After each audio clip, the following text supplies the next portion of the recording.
Hey everyone, welcome back or welcome to New Slang. I'm music journalist Thomas Mooney, and this is episode 146, where I'm joined by Kentucky singer-songwriter Adam Chaffins. Yeah, another excellent and great songwriter and musician from the great state of Kentucky. Not that it totally matters or anything, but we've had a handful of Kentuckians on New Slang this year, and right before I started recording this, I went ahead and just had to count them up. Right now, there's been 4. It's been Britt Taylor, Justin Wells, who, yeah, he's originally from Louisiana, but he gets the Kentucky cred, Kelsey Walden, and now Adam Chaffins. I'm not sure if we'll be hitting, number 5 before the end of the year, but maybe so. I'm not really sure yet. I encourage you to go back and find those episodes, though. They're all great conversations, of course. Before you do, though, listen to this one right here with Adam. It's a great conversation as well. Adam released a great solo album back in late February called Some Things Won't Last. I just really love the vibe and the feel, the mood of that album. It's a lot of what I would consider like the dark tones and textures. Adam's singing voice is so powerful by itself. It's really like this dark stain on some hardy oak. And there's just like this innate soulfulness to his voice. And so naturally, a lot of those guitar tones and those bass lines, they lean towards that darkness as well. There's a lot of really cool things, though, that they do on this record to break the darkness. There's some banjo and some guitar fuzz and some keys, and it's all just sprinkled in there. There's like a moodiness to Some Things Won't Last, but it's in this like cool, effortless, suave kind of way. I'm not sure if you guys are familiar with Logan Ledger or any of John Paul White's solo stuff, but they also have a lot of that moody fog atmosphere. Logan's is probably a little bit more of that cosmic California thing, and John Paul White's is a little bit more of the Southern Gothic route, but I think they're all kind of within the same sphere. Adam's is a little bit more vibrant. I think there's a little bit less of that fog. There's more of a brightness to the album. Maybe what I'm trying to say is like there's a little bit more of the intensity to those hues and those tones. But really, like a great example of what I'm talking about is this latest single that he released called Now I Don't Know. It feels super simple where like the elements are out in front, just a great mix and mastering. But also you realize it isn't just Adam's vocals and those thick bass lines and some guitar. The more you listen, obviously, the more you realize that there's this swirl of things happening just below the surface. I don't know, maybe that's a sign of a great song. You enjoy those swirls of like the keys and harmonies and these timely hand claps or finger snaps or whatever is happening on a song, but they don't like distract you from what's the core elements of that song. We talk about Some Things Won't Last, being an accomplished bass player, Kentucky and Texas, and a lot of other great conversational points on this one. So we'll get to it here in a few seconds, but first, today's presenting partner is our pals over at Desert Door Texas Soto. If you're asking yourself what exactly Desert Door or a Soto is, well, it's a premium, high-quality spirit that is similar to a tequila or a mezcal, but in my estimation, it's more refined, smooth, and fragrant. It has a distinct and intriguing palate that picks up on hints of vanilla and citrus while maintaining a healthy earthiness that is quite enjoyable. One of my favorite features about Desert Door is just how versatile it really is. If you want to feel fancy and a little highbrow, it's perfect for a variety of cocktails that call for lime wedges and coarse salt, chopped ginger, agave nectar, sprigs of thyme and sticks of cinnamon.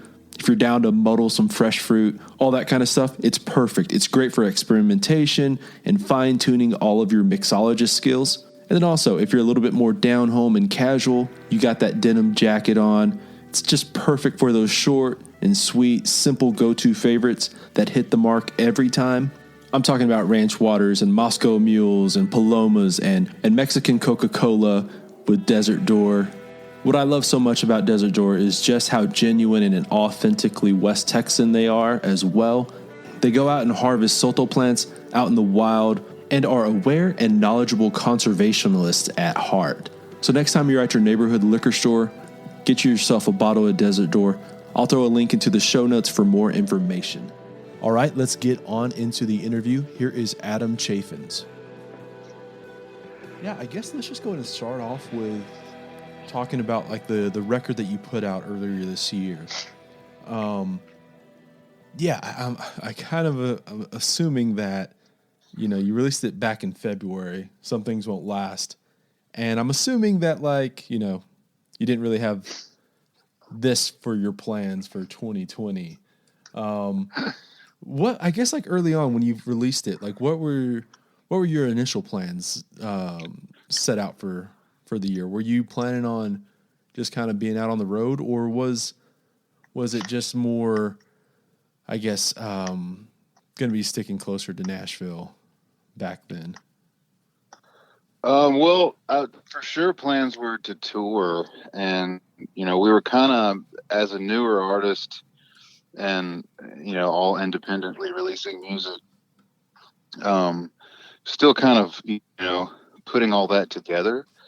So we're definitely in. We were in the process of booking tours and opening support slots on other tours, which all were canceled pretty instantly. So it was basically it was frustrating just for having months of planning up for things to just be completely let go. Particularly just marketing an album in general, especially as an independent.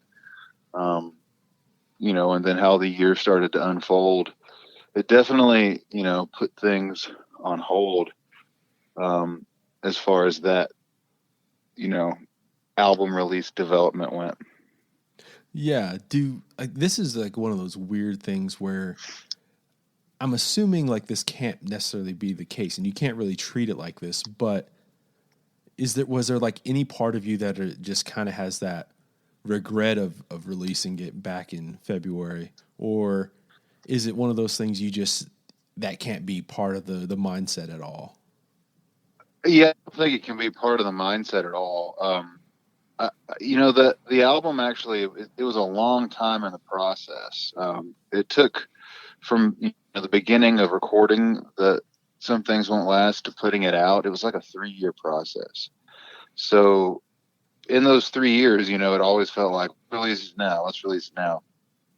And things just I kept kind of growing. My team kept growing, and what I knew about putting out music kept growing, and yeah, everything kind of indicated to putting out in February of this year, and we couldn't have predicted anything, you know, to come out the way it did.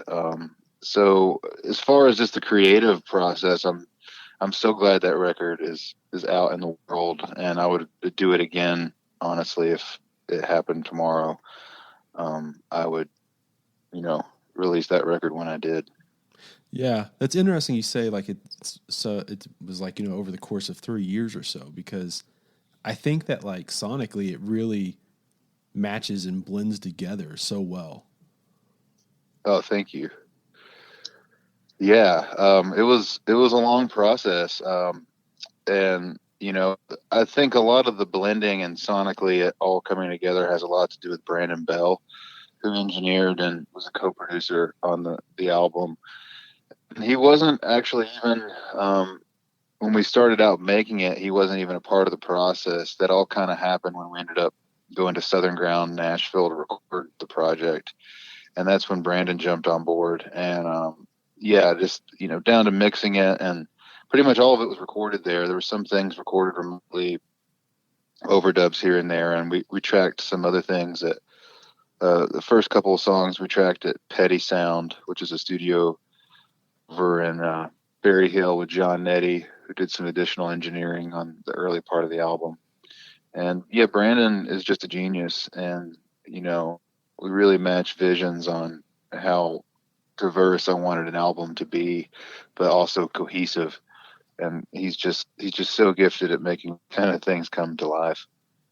Yeah, like I feel like there was such an interesting blend, I guess, on the record, because like at times like I feel like whenever I listen to it, at times it feels really really sparse and like delicate, and at other times it feels really rich and thick, and like I don't know, like also at the same time, you know what I mean? Like at Yeah. sometimes where I'm like listening to something and it feels really, really like you're not like there's not a whole lot happening, but then just I'm talking like even just over the course of a song. I guess like how do you was that always just kind of like something that you had in your that you envisioned from the onset, or is that something that you kind of cultivate over the course of those 3 years? Well, it definitely is something that cultivated over just my life and music, which I've just been listening to music as long as I can remember. I've been a fan of music, and all I've ever really wanted to do was make and record it. And this is my first opportunity to do that, under my name with this album, and to really, you know, sh- tell my sound or give my sound to the world. And I just love so many different and diverse types and styles of music. Particularly, even with classical music and symphonic music, there's so much dynamic contrast and symphonic music that you don't necessarily get to hear on the radio. I've always wanted to, be able to make those dynamics kind of happen on a recording that you hear in your car that also has hooks and melodies and other things that I really love. Particularly with my upbringing in country music and that being kind of, probably closer to the core of who I am more than any other genre. Um, yeah, like having a vibe that, can put all those different elements together and I think I like when music can breathe. And I think that speaks to what you said about, things being delicate and then more full. It's just, a song, you know, I like when they can breathe like conversations, go in and out and have more dynamics. And that was definitely something in the mixing process we really wanted to do with the record. Yeah, like there's definitely like those moments where it is it feels like there's like these accents, these like the violins and stuff like that. And then other times it's just like more of that soulful bass and that of course like there's a lot of soul in your voice as well. And I don't know, I feel like just like that blend, those dynamics are just so powerful on this album. Thank you.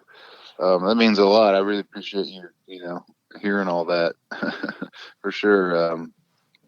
Yeah, like I said, it was just, um, each song on the project, we kind of looked at it as what best fits this song, more than, you know, it's got to sound like this compared to the other songs. It was really like, what does this song kind of feel like, and trying to make that happen.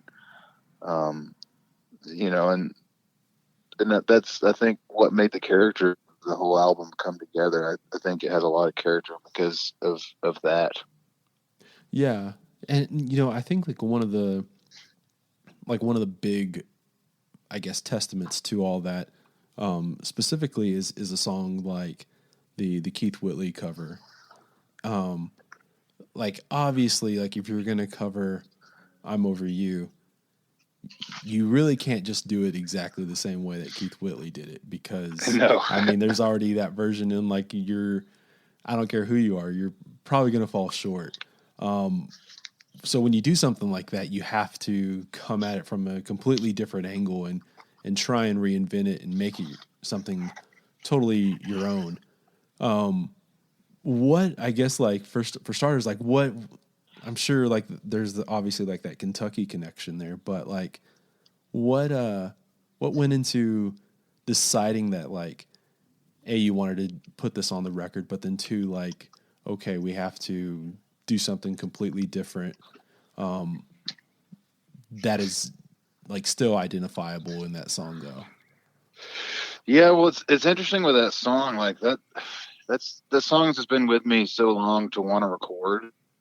And actually, the album version is the second attempt at recording it. I actually started making record before this one, and it wasn't really coming together how I wanted it. And I did I'm Over You, but it was in a different time signature. Even it was like in 3/4, like a 6/8 feel.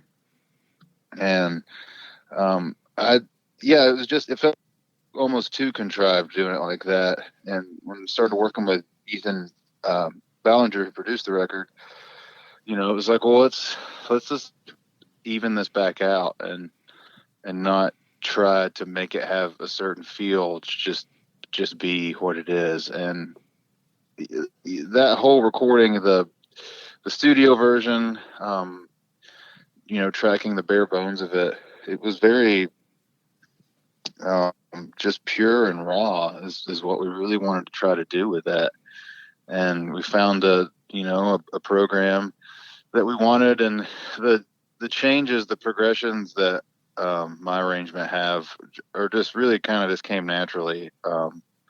It wasn't even, it was something I had before we got to the studio. That was just how I wanted to play that song, and was feeling it on the melodies that happened in it. I kind of just hummed to Ross Holmes, who did all the string parts for the album version. And, adding that melody to it, I think also kind of makes it a different song. Cause that melody is not on the original version, and adding things like that, I think really made that song kind of take life and have a new meaning. And, hearing people connect with that song, hearing it for the first time, and then going back and listening to Keith's version is really cool, and definitely part of what you want to happen is for someone to hear it and be like, Keith Whitley cover, who's Keith Whitley?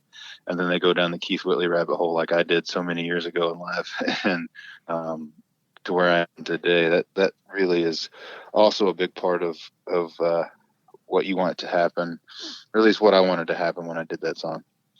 Yeah, like I guess like the first time I heard your version of it, it takes like a second to click, like, oh, this is what's happening, and then you go to wherever you're listening on your phone or on the your computer or your laptop or whatever, and you're like trying to just like, I guess, make sure that that's what's happening, because Yeah. like it does, it's not, it doesn't have like that same intro, or anything like that. And yeah, I mean, I guess like there has to be a part of you to also want to like challenge yourself and challenge what y'all can do to make it your own. Yeah. That's definitely part of it. I don't know if I'm like trying to technically challenge myself maybe as much as I did in college anymore. Now it's just like, how can I best deliver a song to people? And that really comes down to the performance, and making sure that the vocal performance kind of stands on its own, and everything else, is just supporting that. Another big part of it too. And especially with that song, it's something, I think we all kind of thought about going in, and when we recorded it, and the whole, mixing and getting the final version of it down. This episode of New Slang is brought to you by the Blue Light Live here in Lubbock, Texas. Blue Light has undoubtedly been my home away from home over the years, and has played such a vital role not only for my development as a journalist, but obviously it's been one of the foundational pieces for a lot of your favorite songwriters and bands who have made it out of the Lubbock area over the years.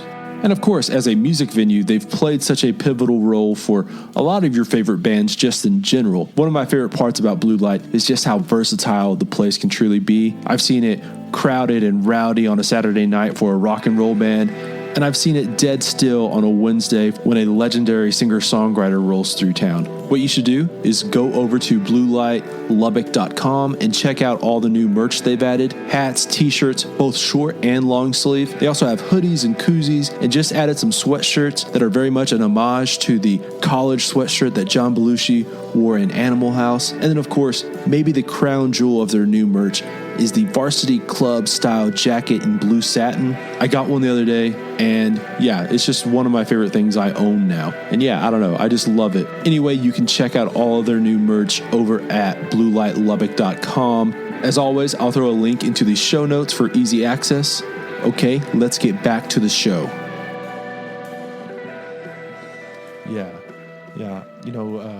I already mentioned it, but like, you have a real soulful voice, and you have like these, I think so much of the bass lines of this record make that lean into that real R&B kind of groove. What like do you whenever you're like writing a song?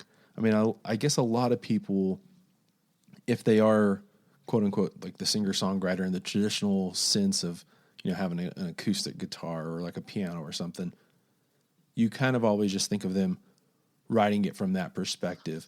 But since you also are like a bass player, how is that? Do you also does that come into to effect of like when you're writing a song? Do you also think of it with those bass lines in mind, or like what? I guess take me through like that process since I you. think, yeah, it just depends on the song, man. I feel like I try to look at instruments like tools. So whether I'm playing the guitar or the piano or the upright bass or the electric bass, I just try to look at them as a tool. And sometimes when I'm writing, I get inspiration from feeling the instrument in my hand and how a sound resonates on it.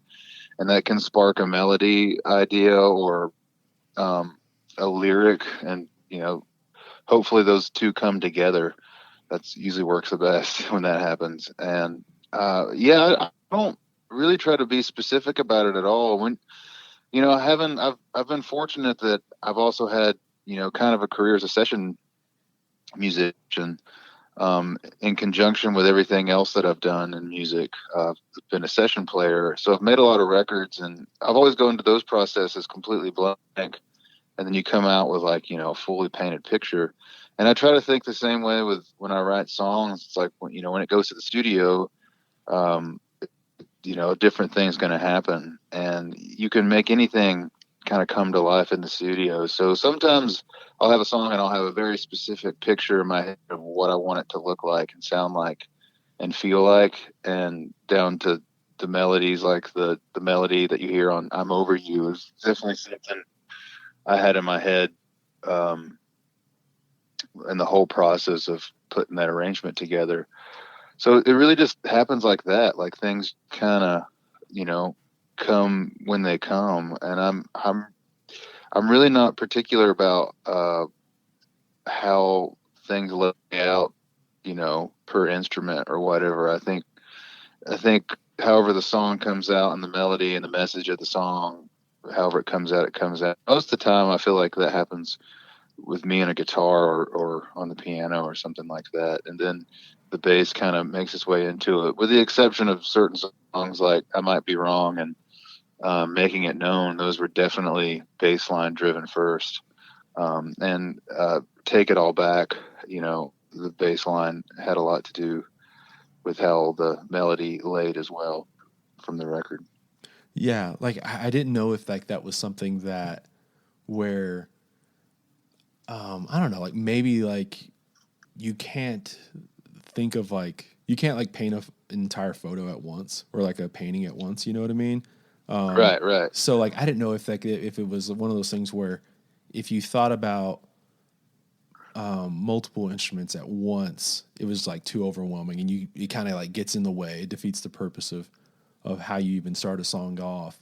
Or if it was one of those things where you could kind of have like that general sense also at the same time in the back of your head.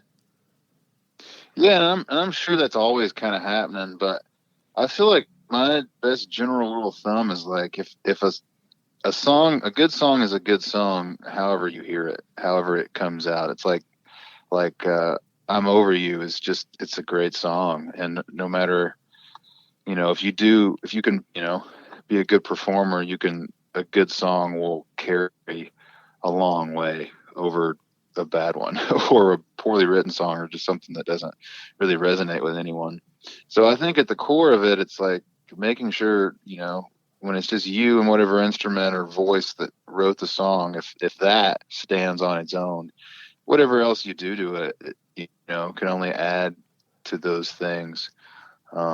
So yeah, a song on its as bare as possible, I think, is step one for me. I'm always thinking, just the song itself and the message and the melody and the structure of it, before I am all the other stuff. And those things start to pop in. And I think when you start hearing ideas to play with a band in the studio, it kind of sparks excitement for me. Like it makes a song come to life so much more, and it makes me want to finish writing it quicker, because I have all those ideas. So yeah, it starts out, just super pure and as ground level as possible, and then slowly things just kind of start happening together. And I think the songs of mine that have made it out and are ones that I had that other idea or sense for of what it could sound like on a recording before I'd probably finished the song, but wanted to make sure that the song itself is done. So it all kind of happens simultaneously sometimes, and sometimes it just happens very separated. So I guess I'm kind of all over the place, but making sure the song is the song on its own is definitely step one. Yeah. Well, I mean, obviously, like kind of a testament to that is you've been doing some of those acoustic versions of the songs from the record and putting them out throughout the year. So yeah, I guess like in those versions, like those acoustic versions that you've released as, I don't know necessarily singles, but those, I guess the bare bones of those were always kind of at the forefront. Yeah, for sure. And that was another reason to kind of do those. With Further Away, the acoustic version of Further Away that came out, I it just that version just felt so special and kind of precedes the album version for me, if I'm going to be completely honest. Not that I don't love the album version. It's just that when we started making the album, to go on a tangent about acoustic versions, the first song we recorded was actually Further Away.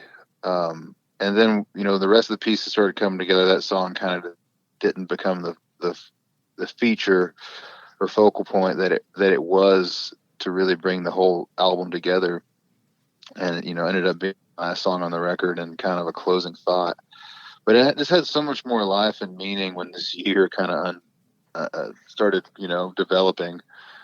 And doing that version the way we did it was, I'd never recorded anything like that of my own. Especially I tracked it with just me and an acoustic guitar with Matt Menifee, who played banjo. Like we just, the two of us did that together in a room, and then everything else, the bass and drums were laid on top of it together. So I've never recorded a song with just me and an acoustic guitar and a voice, and I wasn't really thinking too much on, it, like what I was doing or why I was doing it. It just felt right, and that song kind of just had new meaning, and was just speaking a whole different way than it ever had really before. And that's kind of how the acoustic version of that one came together. Yeah, it's so interesting on the. I don't know if it's what it is about the. It's kind of like, I guess, one of those chicken or egg kind of things where you find new meaning in a song because of the circumstances, or if like those were kind of there all along and like you didn't know that's what you're necessarily saying. You know what I mean? Because Yeah, like for sure. It's like, yeah. because like obviously like this year is just kind of given a lot of like new perspective on old songs or like things that you've said, or I get like even just like the as trivial as something as like social media, like I'm sure like you get like the Facebook memories or Instagram memories, and like it's something that you've said literally like a year ago, and you're like, oh well, this Yeah, I makes a can't lot believe more I said that. yeah, or like, oh, this makes a lot more, I can't believe how like this applies to this year more so than last year or whatever the case, so Oh, that's so true with Further Away. I mean, I wrote that song. It's been, about 10 years ago now, and just, in my early 20s. So just in a completely different place in life than I am now. And so starting a new career, and I didn't even know half, like some of the lessons of that song kind of, or some of the lessons that that song I think is saying or is teaching. Um, I, I didn't learn or even know about until years after that song was written. And I think I wasn't even thinking about that when we recorded it because you know a song so long, you're just doing it. And yeah, just redoing the new version of it, all those lyrics and just the message of the song just have come so completely full circle. And I've never had an experience like that in music, especially with a song of my own. Yeah, yeah, like that's really crazy how almost like you said, like 10 years old now. Um, Yeah. like, what do you typically whenever if that's the case, like, do you when you hear like a song or you're playing a song that's maybe not necessarily even that old, but like older, do you typically just kind of like where does your headspace usually go? Do you kind of think of like that time that you wrote it, or what? What's usually that kind of thing? That's interesting. Sometimes it's the time I wrote it. I guess sometimes it goes back to the studio or it's like, how did I play this again? Oh yeah. That kind of thing. So I'm always kind of thinking sometimes about what I did the last time I played it. Um, yeah, maybe, sometimes playing the bass, singing, there's not much time for thinking of anything singing and playing the bass at the same time. There's not a lot of time to think about anything else other than hoping you don't fall off the train you're conducting. um, so yeah, I don't know if I get too deep on reminiscing stuff. But the older I get, the more the more reminiscing seems to happen and be more prevalent in my life. Yeah, like I don't know. I feel always like there's a part of me always thinks that maybe like the biggest part of music in general is just like the nostalgic factor. And I don't Mm, even necessarily mean like in a oh, I love this song as a kid kind of thing, or but it almost always kind of I think like the songs that stick with you, it's not necessarily like oh, I love this song as a kid. It's more so I love this song as a kid and it's because insert like someone close to you. Like, oh, I remember listening to this song in my grandpa's truck or something. You know what I mean? Or I think like that's maybe like one of the major keys of music and that I don't know that we don't talk about or not yeah, nearly enough. I don't know. yeah, for sure. And I know that you're a big '90s music buff or '90s country music buff, and there's so much nostalgia in that music for me. Growing up in Eastern Kentucky, Mm-hmm. kind of around so many of those birthplaces, some of those people who are part of that era. Um, there's so much nostalgia for me remembering when those songs came out or just doing crazy things as a kid and hearing a song from back then. There is so much nostalgia that comes with it. Um, yeah, and that's the thing now too. There's so much music is being made right now and coming out. Everyone's dropping new songs all the time. And it's hard to kind of you know really tell if people are digging in and listening. And I'm that's interesting that you say that because I'm wondering what the nostalgia feeling is going to be like from this era that we're in right now, 10 years from now. Yeah, because I think that like it's weird because now like it's so easy to and I mean it's one of those things where it's always hard to create, but it feels like it's so easy to release something if you try, right? Like I could not that I'm a songwriter or anything, but like obviously like I'm doing this podcast out of my office. So like it's probably something I couldn't have done 20 years ago. Um, you know, Yeah. uh, but like so apply that to being a musician, you can make a record in your bedroom and that means that like there's just so much out there. And so yeah, I think that like going back to like the 90s things or like just whenever you bought records on CD or something like that, like it was so much more effort to get those. And so like all those memories are tied to actual physical things. Yeah, man. Like going, that was such a big process as a kid going to the mall and knowing that I could get away to a record store and, you know, just looking at album covers, there was just so much cool factor of it. I still love going to record shops. Obviously, I haven't done much of that this year. Um, but actually holding a physical record and like seeing it and feeling when you hold something, like you can feel the work that went into it and the artwork and seeing the font and all that stuff. It just creates so much more atmosphere than just hearing a song on digitally and seeing a small square of the artwork. So that's definitely maybe in some of the last era of writers that grew up in that time that can still remember going to a record store and buying CDs, or knowing that you actually had to go get a CD to hear the whole album, or you were just waiting to hear it on the radio over and over again if it came.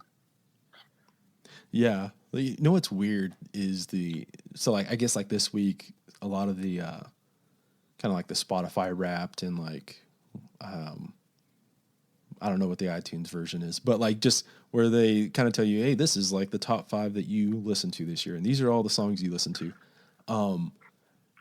I was looking at mine. I was kind of thinking, I don't really remember like listening to all this stuff. I don't have like any kind of like specific memory other than maybe like listening to it because I was getting ready for, an interview or something. But I could probably tell you, 80% of what's in like my vinyl catalog, like offhand, just because Right. like those were all bought out, like in a, what I Yeah. mean? Yeah. So there's something definitely attached to that. I don't know. It's such a weird thing. Well, it's a commitment, and it's also like you becoming a fan when you buy an album.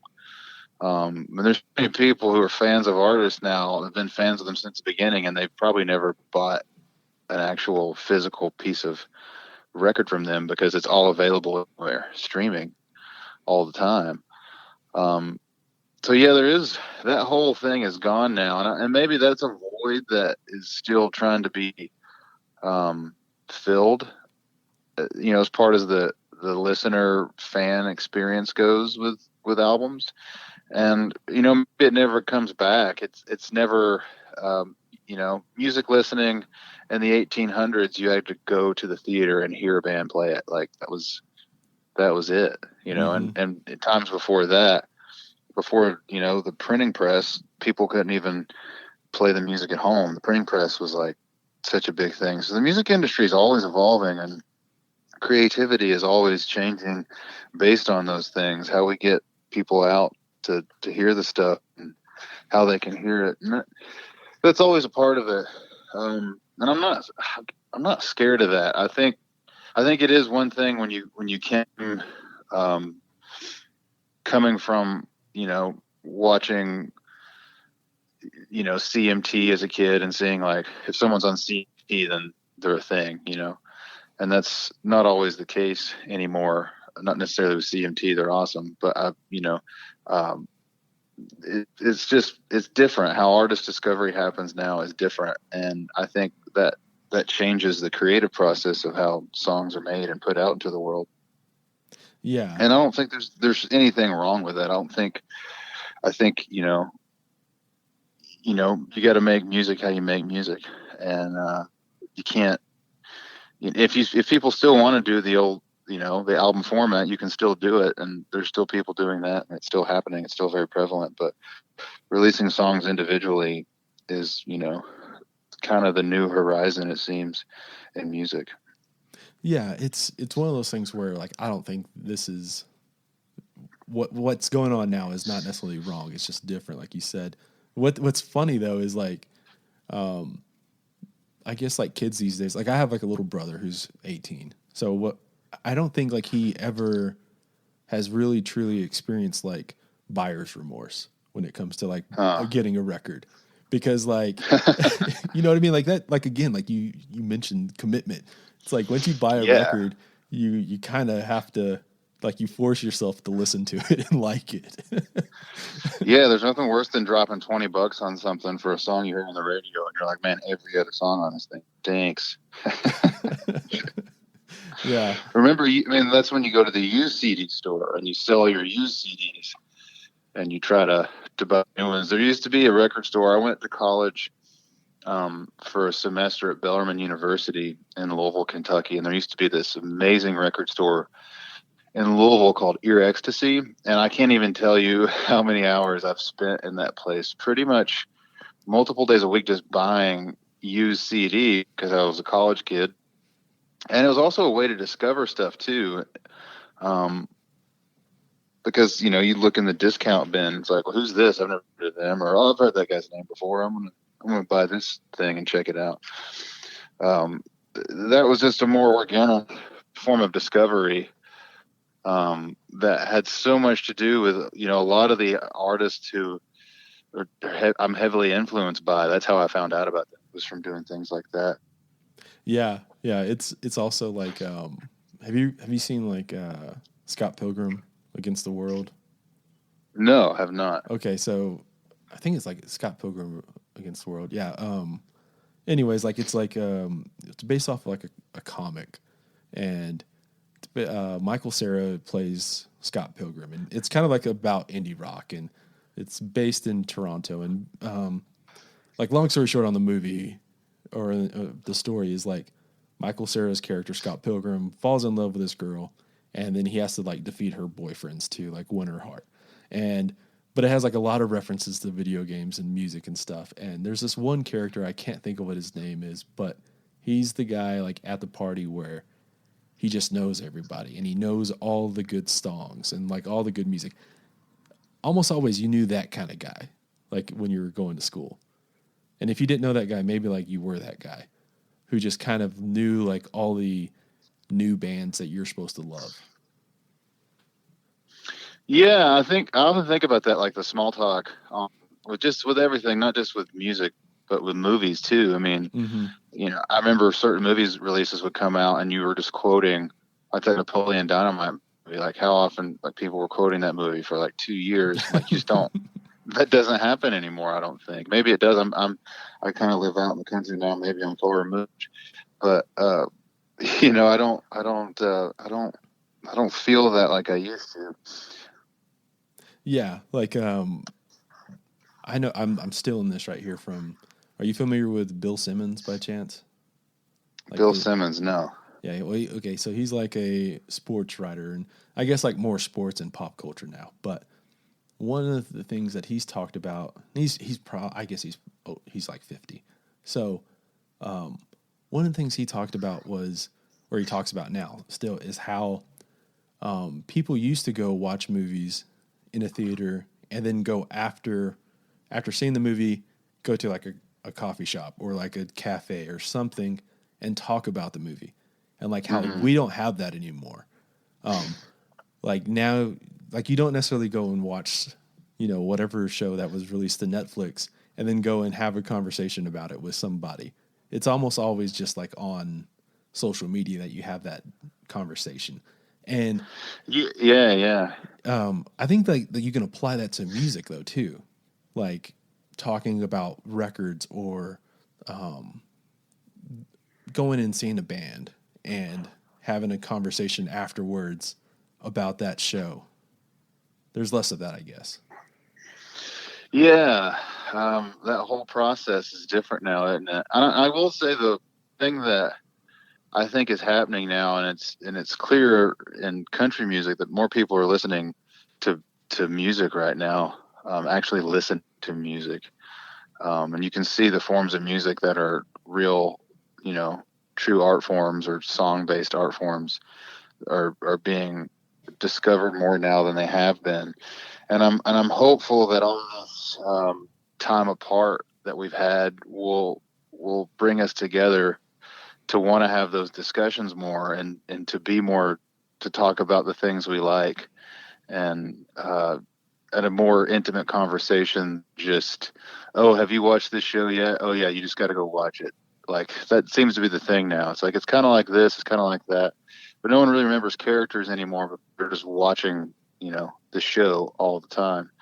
So I'm hopeful that when this is all over, we have a more direct conversations about our likes and dislikes than we have before. Yeah, no, I totally agree. This episode of New Slang is brought to you by Hot Damn Coffee. Rolling in from the hills of eastern Tennessee is Hot Damn Coffee. It's a down-home company that roasts single-origin, high-quality coffees from around the world. Their year-round roasts come from certified farms in Ethiopia, Tanzania, and Nicaragua. Check out the Hot Damn website over at hotdamn.coffee. There you can find more info on their operation and roasting process and some helpful tips on how to brew the best cup of coffee. They've certainly made my mornings that much better.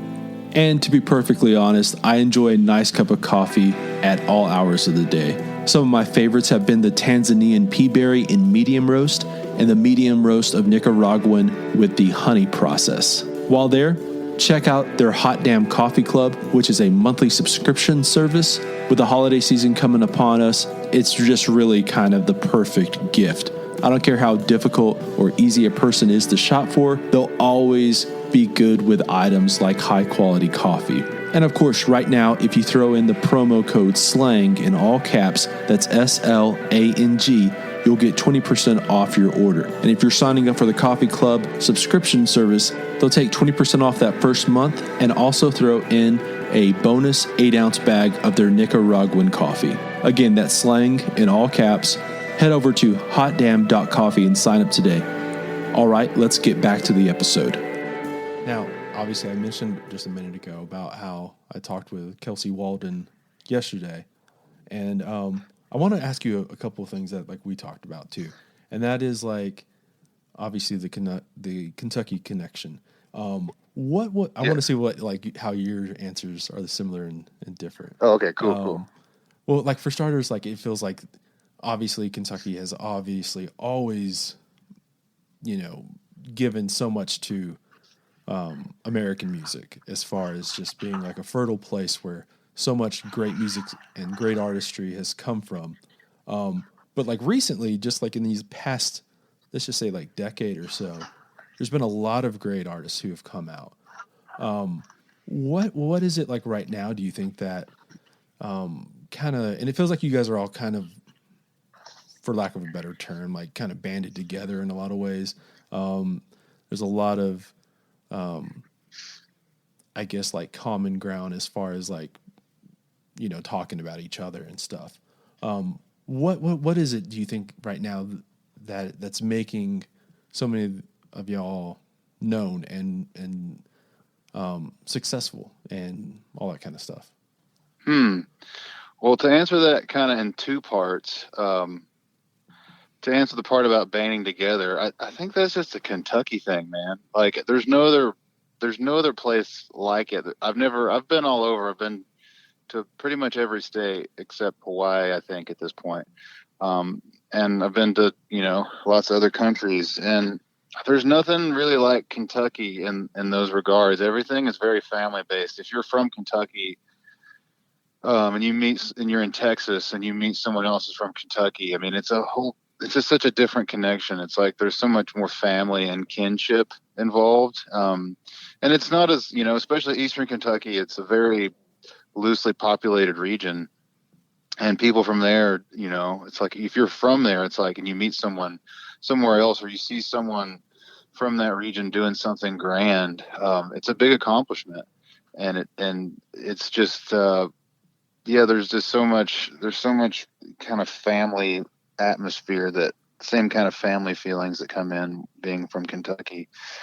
And I think that whole, part of it kind of lends into the success of so many artists coming from there right now. And it's also just how you look at all those artists too, and they're just genuine, pure people, and their music is genuine and pure and honest. And people want that right now. People want to connect with something that they can relate with, honestly, and not feel like there's a filter over it or something artificial. I think the realness of it is what is really speaking to people right now. And Kentucky people are real. It's a real thing. You get called out pretty fast if you're phony from there. So and it's similar to, I think Texas and Kentucky songwriters are very similar in that I think that's why there's a lot of connection with Kentucky and Tennessee music and the music culture. It just has and obviously Texas is a much larger place and a much bigger music scene. But it's just how honest and pure the writing is, and it's about keeping people honest who make the music and making sure that the honest music is what people hear, and that's what is promoted the most. And I think that has a lot to do with the success of it that's coming out of there right now. Yeah, I feel like you guys just have like this, this earnest, very genuine, and like I'm really big on. I guess I'll put it this way: I'm not really huge on like the authenticity as being like the most important part of a songwriter. Like a little bit goes a long way. I feel Yeah. like it's more if you're being genuine about what you're talking about, is like more important. But at the same time, I think like a lot of y'all have like that real earthy connection to what y'all are talking about, what y'all are singing about. If it comes from, family or like relationship songs, or if we want to get further into more songs about, if coal mining or working the land or whatever the case, you know what I mean? Yeah, definitely. It's also interesting. Like, I think, you know, people know the Kentucky artists. There are people that are famous from Kentucky in the music industry, the the marquee names, but there's tons of other amazing musicians from Kentucky playing with artists or writing on records. There's tons of incredible songwriters from Kentucky. And that's been happening since way before now. There's just a Mm-hmm. long lineage of it. And I think the internet honestly has helped. It's crazy. It's like me and Britt Taylor. Like we didn't know each other. We grew up about an hour from each other, but we didn't know each other at all until we moved to Nashville. And we were both playing music, and we're the same age and doing the same kind of things, but we didn't know each other. There wasn't Facebook or things like that to connect events that are happening. And I feel like the internet has helped connect people in Kentucky now that are, less than 50 miles apart that they weren't even connected with before, because there is so much isolation there that hasn't existed before. And now you can see people from there in real time doing big things in the world. And I think that sparks inspiration for other people to get going and to support that. Like I mentioned with the family aspect, and that's a big part of all that.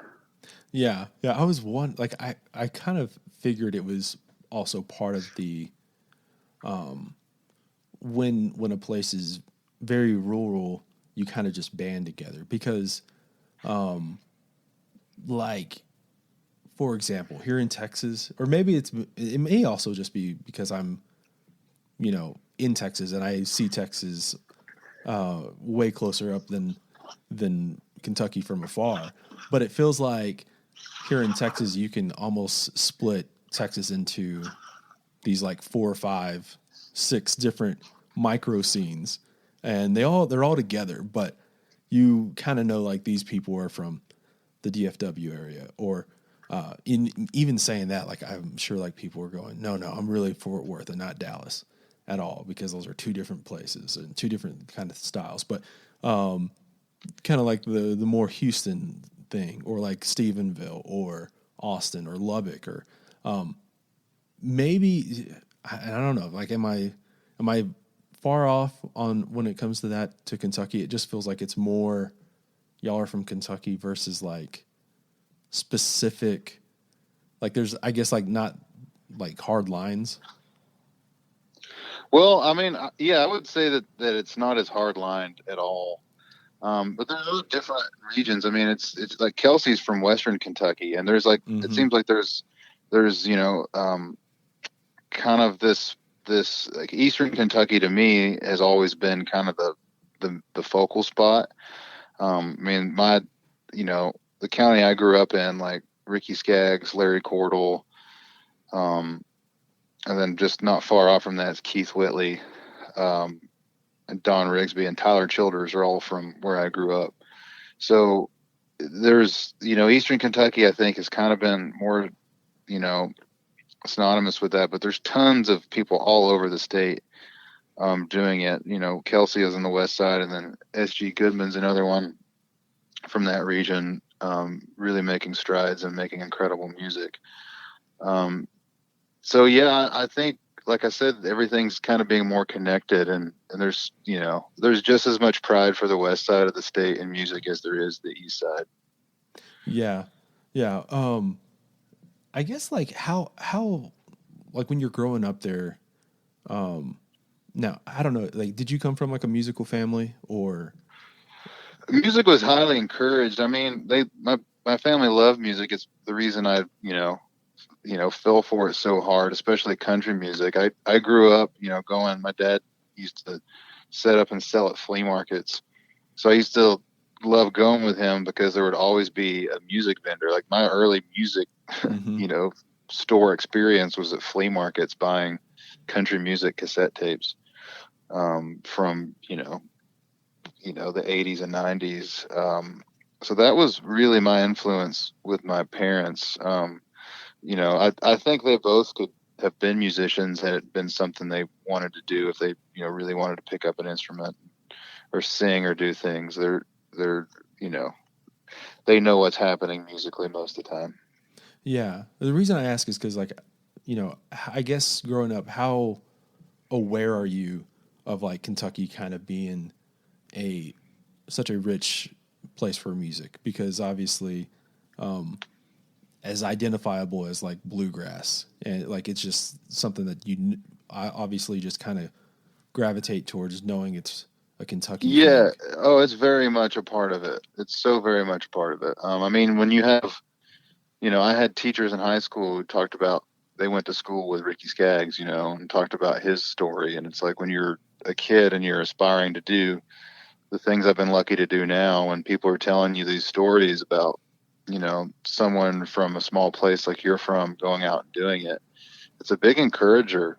Um, you know, and I think that's a huge part of it. There's a lot of people notice it from there, and people are very, very proud of it. So when you're doing things in music from there and you're getting national attention, people from there notice it and put it on display pretty quickly.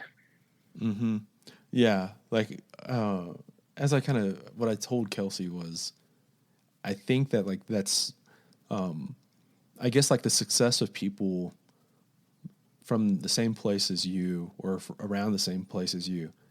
It's I think so vital to giving you some kind of allowance to telling yourself like, oh, I can do this too, because I think so often you can just kind of fall into thinking that the place you're from is like just the end of the world, or like that Yeah. it's not like people don't do things here.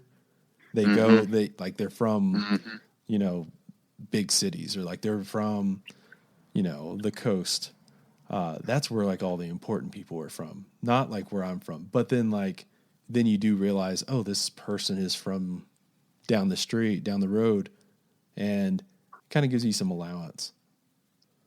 Yeah, I've often thought about that, especially in regards to back home. It's like, and I think that there's other people doing great things in science and education and stuff outside of music, and maybe that's not on display as much. And I think those kind of things are pretty crucial to a community and to an impact of a community and its growth.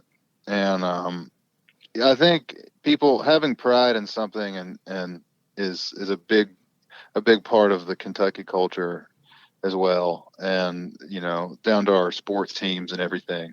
So when an artist is from there is doing great things, like I said, it's very much put on display and recognized and celebrated to the highest degree. This episode of New Slang is brought to you by New Slang. So obviously, you're listening to New Slang right now. That probably means that you enjoy it, or at least you enjoy some of the conversations with the artists that are on here. Well, you may be interested in helping support New Slang a little bit more by doing one of a handful of things.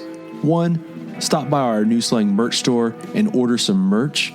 Right now, there's t-shirts, koozies, buttons, stickers, magnets, and a handful of keychains and the like. Two, if you like New Slang just a little bit more, you can join the New Slang Patreon. What is Patreon? Well, it's like a subscription service. Since New Slang is free, it's a great way to get some extra bonuses and additional content. For example, if you subscribe to the Postcard Pal tier for $5 a month, you'll get ad-free episodes, updates on upcoming guests, and monthly New Slang postcards. The postcards are essentially little mini show posters that I started designing to highlight that month's roster of guests. Like right now, we just ended the month of November, so November's show poster is a denim jacket where all the episode guests are individual buttons pinned to the jacket.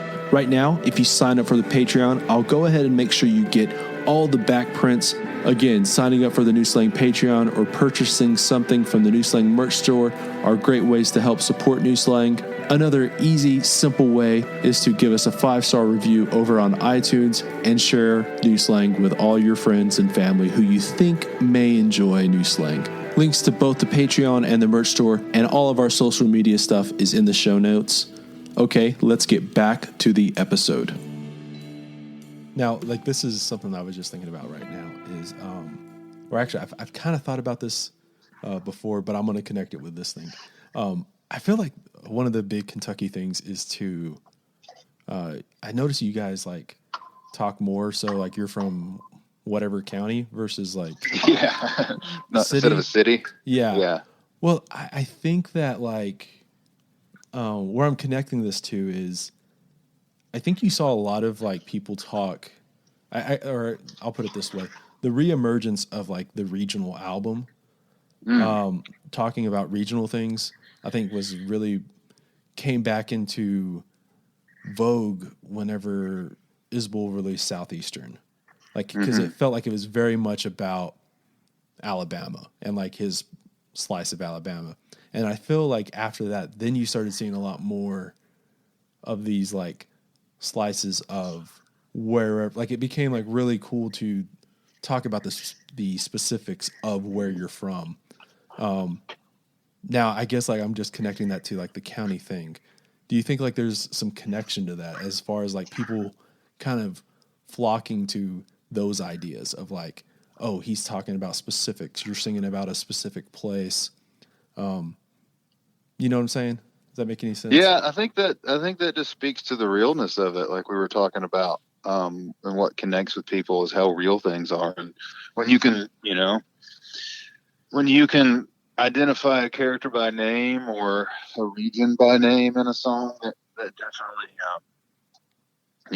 can speak to people, and it goes hand in hand with the realness factor of it, and it makes things more real and helps you, hopefully get a picture of what it is that's being said in the song. Mm-hmm. Yeah, I think so too. I think there's something about that where it sounds hypocritical, but like the more specific you can get, the more universal it can be. So, yeah. Oh yeah. Yeah. I like that. What I was going to ask about too, because like you've, like again, like you've played bass and like you've been part of these records these past few years by different artists, and have collaborated with a lot of people. What is that like different mindset, I guess, going in as like a bass player, and like how is that also maybe like contributed to your own songwriting and your own, I guess like broadening your horizons as a songwriter and solo artist? Yeah, I have to say that's like something that's still very much developing for me. And I try to look at it as just making music. Like I think the business side of things is what really kind of mixes up with all those things when it comes to gigs and making stuff and timelines and when things happen and what you're doing and how much you're doing of one thing at once. Almost never does it happen where it's an equal balance of everything. It's usually, just kind of scattered with what you're doing. But I mean, when I'll try to play the role when I'm fronting a band and I'm singing my songs, like, I've got to do that thing. And when I'm playing bass for someone else, or I'm in the studio sitting playing, it's like I'm playing what that person needs to sound like. And I think that's something I've always wanted to be able to do, is kind of split myself between things and try to challenge myself in that way, as rather than just be stuck on one sound and one thing forever. It's like I'm constantly growing. I think growth is a big part of artistry, and seeing where you come from and how you grow and what your sound develops into, and that all happens together. So I'm always learning. I'm still, learning how to play, and I'm still learning how to sing and write and how to connect with an audience and be a performer. That's something I never want to stop learning. So it all happens together. I think for me, I do what I do, and I sound like what I sound like when I do it, and um, people people know that about me, and that's when I've gotten the calls to do the things that I've done. Is because people know what I do and what I sound like, and I try to live up to those expectations as best as I can when I play with other people. But I mean, the focus for me now is doing what I'm doing and releasing music and doing things myself. Mm-hmm.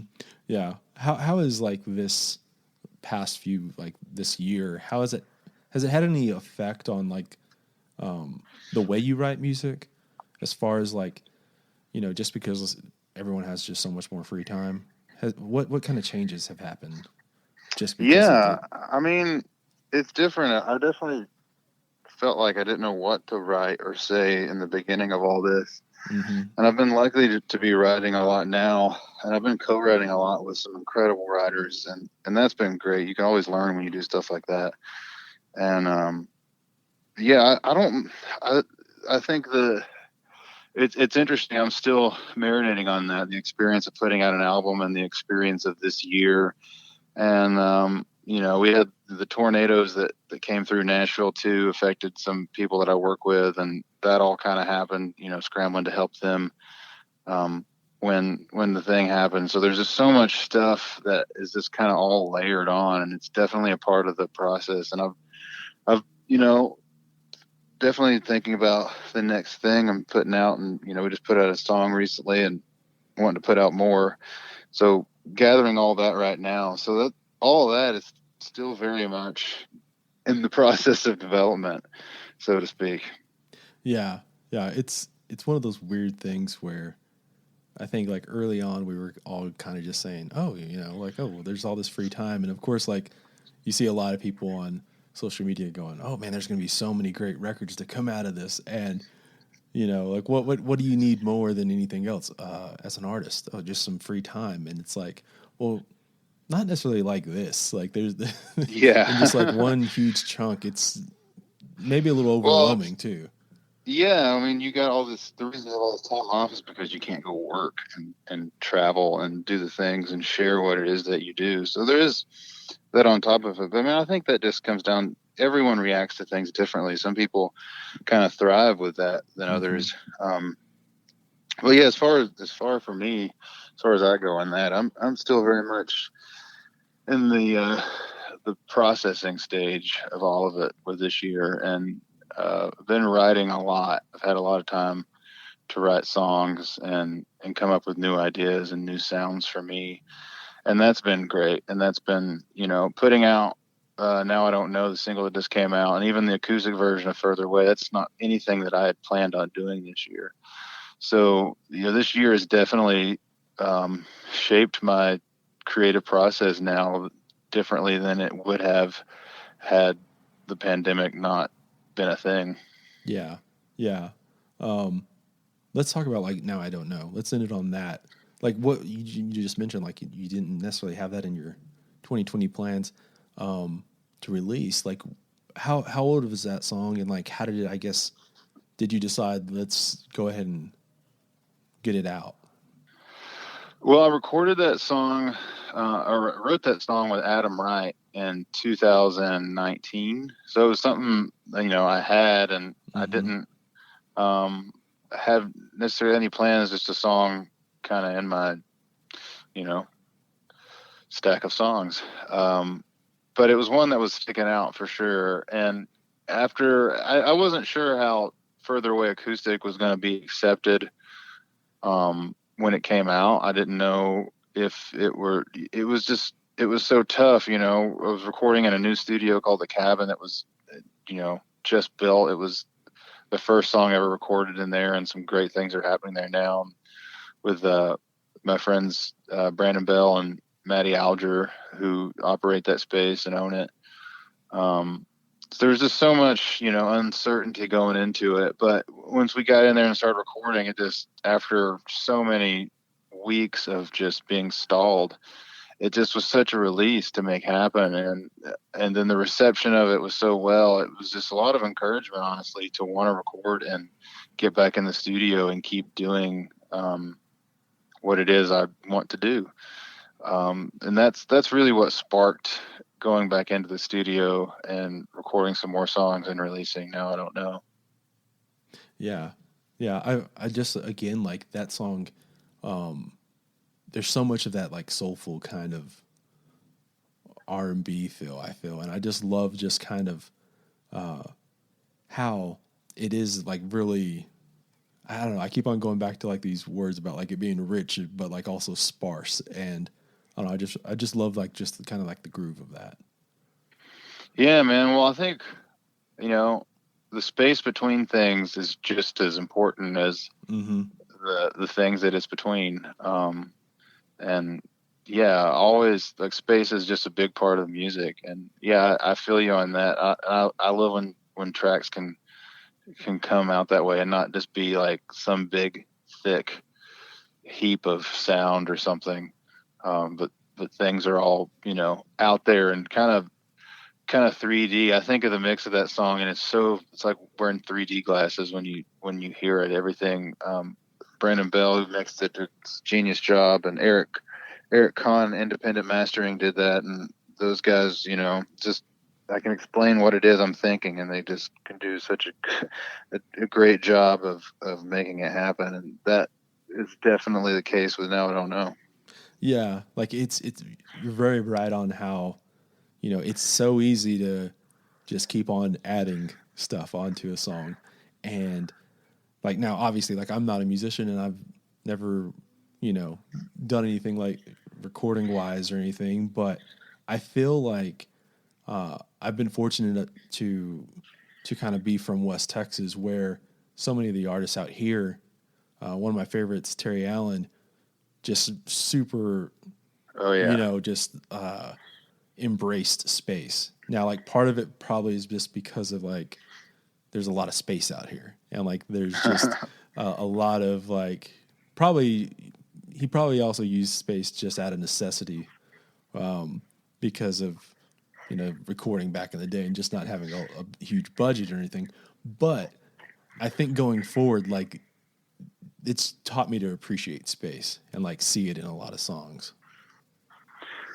Yeah, man, there's definitely not enough of that. I mean, I feel like a lot of the mainstream Nashville thing is just, you know, putting as much stuff as possible to pick up your ear, and you kind of lose the song when that happens. It's Mm-hmm. like, I want to hear all those things and music and all the instruments and parts are being played, but I also need to hear the song and the song's message and and all that stuff. And every song's different, every record's different, every emphasis is different, and if you do a good job, whatever you went in to do, will be evident in the end result if you did it right.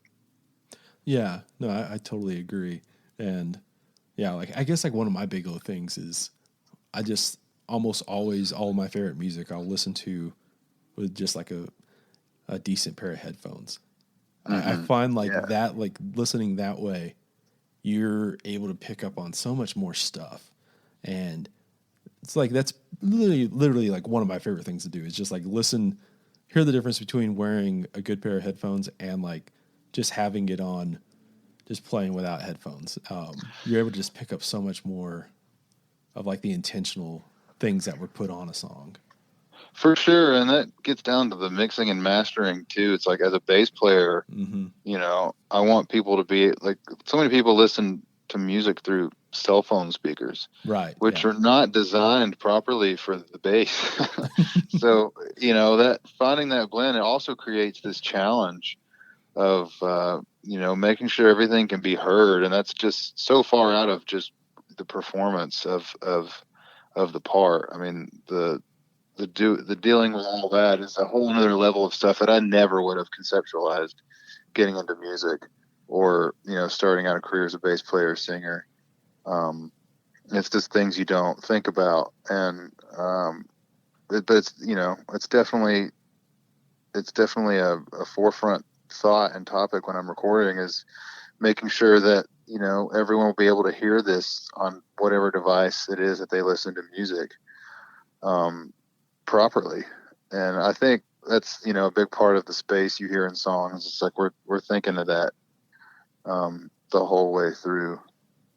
Yeah, no, I totally agree. Yeah, you know, I've really been enjoying all the music that you've been putting out this year, and been enjoying this conversation. Thanks so much for taking some time.